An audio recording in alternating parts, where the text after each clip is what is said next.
नमस्कार।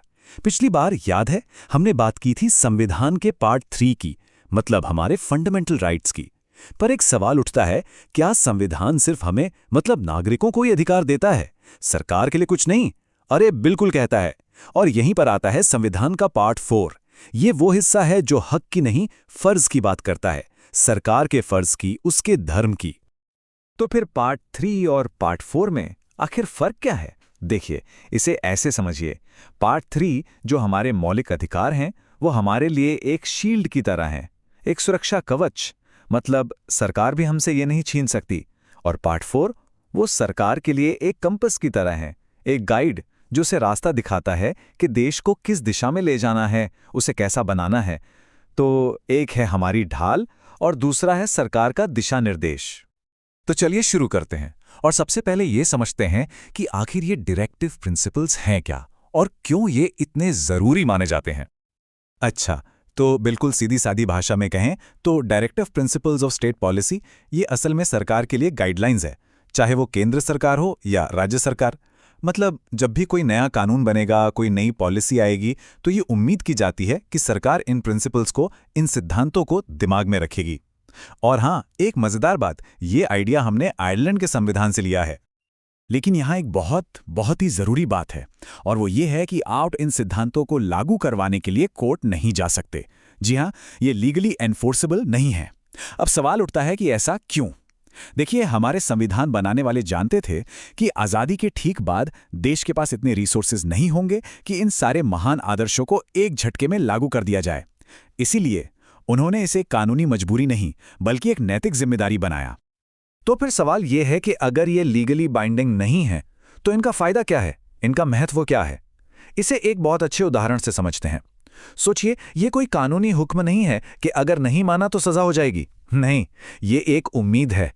बिल्कुल वैसे ही जैसे एक डॉक्टर पिता उम्मीद करता है कि उसका बेटा भी डॉक्टर बने, ठीक उसी तरह हमारा संविधान सरकार से उम्मीद करता है कि वो इन आदर्शों के रास्ते पर चलेगी। और ये बात आर्टिकल 37 में आकर और भी इंटरेस्टिंग हो जाती है। आर्टिकल 37 क्या कहता है? वो कहता है कि भले ही आप इन्हें लेकर कोर्ट नहीं जा सकते, लेकिन ये देश को चलाने के लिए फंडामेंटल हैं, मौलिक हैं। सोचिए जरा इस विरोधाभास को। लीगली बाइंडिंग नहीं, पर गवर्नेंस के लिए फंडामेंटल। यही इनकी खासियत है। चलिए, तो अब जरा इस नैतिक कंपास के अंदर झांक कर देखते हैं। पता करते हैं कि इसमें सरकार के लिए आखिर क्या-क्या दिशा निर्देश दिए गए हैं। सबसे पहले बात करते हैं सोशल जस्टिस प्रिंसिपल्स की। ये वो सिद्धांत हैं जो एक बेहतर और न्यायपूर्ण भारत की नींव रखते हैं। जैसे आर्टिकल 38, ये एक ऐसे समाज का सपना देखता है जहां सबको न्याय मिले और अमीर गरीब के बीच का जो फासला है वो कम हो। फिर आर्टिकल 39 इसी बात को और आगे ले जाता है। ये कहता है कि महिलाओं और पुरुषों को बराबर हक मिलना चाहिए और देश की संपत्ति वो कुछ मुट्ठी भर लोगों के हाथ में जमा ना हो जाए। और हाँ, बाद में इसमें आर्टिकल 39A भी जोड़ा गया, जो ये पक्का करता है कि अगर कोई गरीब है तो उसे न्याय पाने के लिए मुफ्त कानूनी मदद मिले। अब ये सब किताबी बातें नहीं हैं, जमीन पर इसका असर बिल्कुल है। आज हम जो मनरेगा, जनधन योजना या आयुष्मान भारत जैसी बड़ी बड़ी स्कीम्स देखते हैं ना, उनकी प्रेरणा, उनका मूल विचार कहीं ना कहीं इन्हीं आर्टिकल से आता है। अब आते हैं आर्टिकल 40 पर, और इसने तो सचमुच भारत के लोकतंत्र की तस्वीर ही बदल दी। इसका मकसद क्या था कि असली ताकत दिल्ली या राज्यों की राजधानियों में सिमट कर ना रह जाए, बल्कि वो गांव-गांव तक पहुंचे। और फिर सालों बाद 1992 में 73rd कॉन्स्टिट्यूशनल अमेंडमेंट के जरिए इस सपने को हकीकत में बदला गया। इसी से पंचायतों को संवैधानिक दर्जा मिला और लोकतंत्र की जड़ें मजबूत हुईं। ये जो सिद्धांत है ना, ये एक तरह से हमारे देश के मजदूरों और कामगारों के सम्मान का घोषणा पत्र है। मतलब एक चार्टर ऑफ राइट्स हैं। इनमें इस बात पे जोर दिया गया है कि काम करने की जगह अच्छी हो, ह्यूमेन हो, महिलाओं को मैटरनिटी रिलीफ मिले और हर वर्कर को कम से कम इतनी मजदूरी तो ज़रूर मिले कि वो एक सम्मानजनक, एक ठीक-ठाक जिंदगी जी सके। चलिए, अब कुछ ऐसे सिद्धांतों की बात करते हैं जिन पर अक्सर और बहुत जोरदार बहस होती है और जिनसे देश की कई बड़ी नीतियां निकली हैं। जी, मैं बात कर रहा हूं आर्टिकल 44 की, यानी यूनिफॉर्म सिविल कोड। अब इसका मतलब क्या है? सीधा सा मतलब है कि शादी, तलाक, विरासत जैसे जो पर्सनल मैटर्स हैं, उन पर सभी नागरिकों के लिए एक जैसा कानून हो, चाहे उनका धर्म कोई भी हो। याद होगा, मशहूर शाहबानो केस के दौरान सुप्रीम कोर्ट ने भी इसकी जरूरत पर जोर दिया था।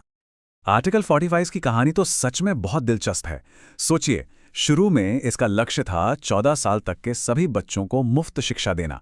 ये एक डायरेक्टिव प्रिंसिपल था। फिर क्या हुआ? 2002 में आया 86th अमेंडमेंट और इसने 6 से 14 साल के बच्चों की शिक्षा को एक फंडामेंटल राइट बना दिया। तो जो एक सपना था वो हकीकत बन गया। तो जब एक लक्ष्य पूरा हो गया तो आर्टिकल 45 का काम भी बदल गया। आज इसका नया लक्ष्य है 6 साल से कम उम्र के बच्चों की देखभाल और उनकी शुरुआती शिक्षा को पक्का करना। फिर आता है आर्टिकल 46, जो समाज के कमजोर वर्गों, खासकर SC/ST समुदाय के शैक्षिक और आर्थिक हितों को बढ़ावा देने की बात करता है। हम जो आरक्षण की नीतियां देखते हैं उनकी प्रेरणा का एक स्रोत ये आर्टिकल भी है। वहीं दूसरी ओर आर्टिकल 47 एक स्वस्थ समाज की कल्पना करता है और यह सरकार को निर्देश देता है कि वो नशीले पेय और ड्रग्स पर रोक लगाए। बिहार और गुजरात जैसे राज्यों में जो शराबबंदी है वो इसी आर्टिकल से प्रेरित है।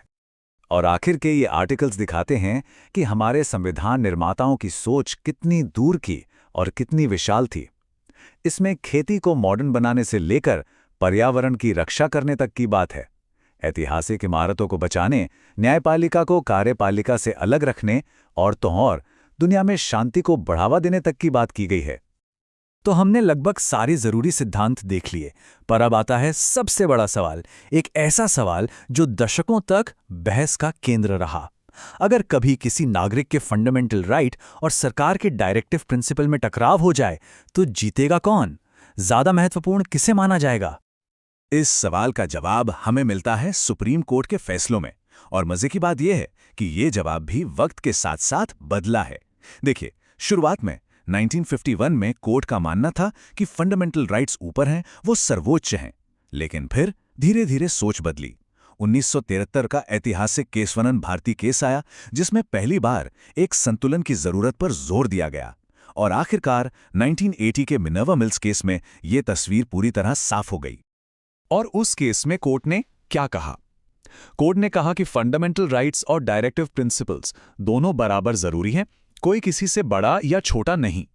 ये एक ही गाड़ी के दो पहियों की तरह है, एक के बिना दूसरा अधूरा है और गाड़ी आगे नहीं बढ़ सकती। तो आखिर में अगर इस पूरी चर्चा को एक लाइन में समेटना हो तो कैसे कहेंगे?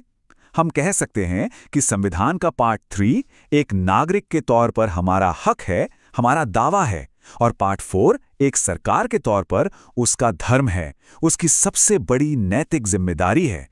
तो सरकार का धर्म तो स्पष्ट हो गया, हमारे अधिकार भी स्पष्ट हैं। लेकिन इस पूरी संवैधानिक व्यवस्था में हमारी यानी आम नागरिकों की क्या कोई जिम्मेदारी है? क्या हमारे भी कुछ कर्तव्य हैं? ये एक बड़ा सवाल है ना? और इसी सवाल का जवाब हमें मिलेगा संविधान के अगले भाग में।